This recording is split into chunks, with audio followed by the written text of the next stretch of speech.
ভাই ঘটনা তো একটা ঘটে গেছে, খবর জানেন? কি ঘটনা ঘটছে? ওই পাড়া মগার বউ এসে বিচার দিয়ে গেল। মগাই বলে 1 মাস হইলে গোসল করে না, কিন্তু মগার বউ গন্ধতে থাকা পারতেছে না। এখন কি করা যায়? মগারে তো আমি ওই সাইডে দেখলাম, নে তাহলে যাই। মগারে তো আমিও খুঁজে পাইতাছি না। এই একটা বিহিত করাই লাগবে। এখন শীত হয়েছে হালকা, এখন মগারে চুবাইয়া বাসায় দিয়ে আসা লাগবে, তাহলে আর বই থাকতে পারবো। চলেন দেখি কোন সাইডে আছে।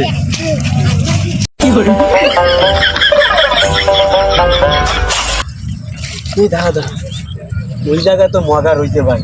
ওই মগাই যদি জানতে পারে যে ওর শরীর দিয়ে গন্ধ বাইরে হয়ে গেছে, ওর গোসল করাবো, তাহলে কিন্তু ও পলাইবো।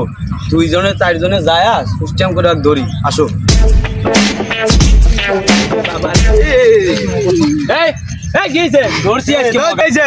কি হয়েছে? তুই যে গোসল দিস না, এখনো তো শীত পরে নেই, তাই তুই এরকম তোর গাও দিয়ে গন্ধ, তোর বউ এসে বিচার দিছে থাকা পারে না। আমার জান লাগছে, আমি আগুন ধরাই নিছি, আগুন তো আইতাইছি। আগুন তাবাই দিছে, তোর তো গাও দিয়ে গন্ধ, তোর বউ থাকা পারে না, বিচার দেয়। আইরে খাচনি বিচার দিছে তোর কাছে। আয় তোরা আজকে গোসল করামু না স্যার রে, তোরা মারবি নাকি আমাক? কামড়া করছে কি দেখছেন? পায়ের মোজা ও হাতে ভরিছে, সারা এত বড় মগা। আমার শীত না গে। কোন কোন সব খুলে দেন।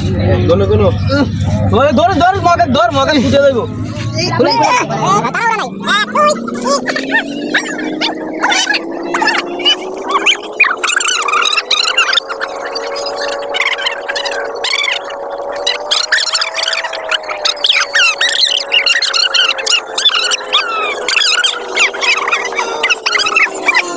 করছে কি রে? গোসল করে না, গন্ধ।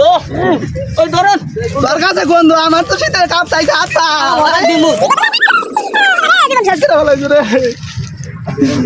ধরিস মগা গাছকে দিমু গোসল করবেন। শালা মগা গাছ।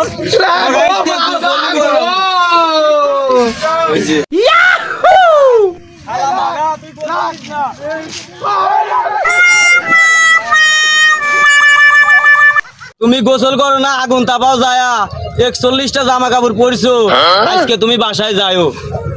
গেলাম গা, থাকো। কামটা করছে কি রে?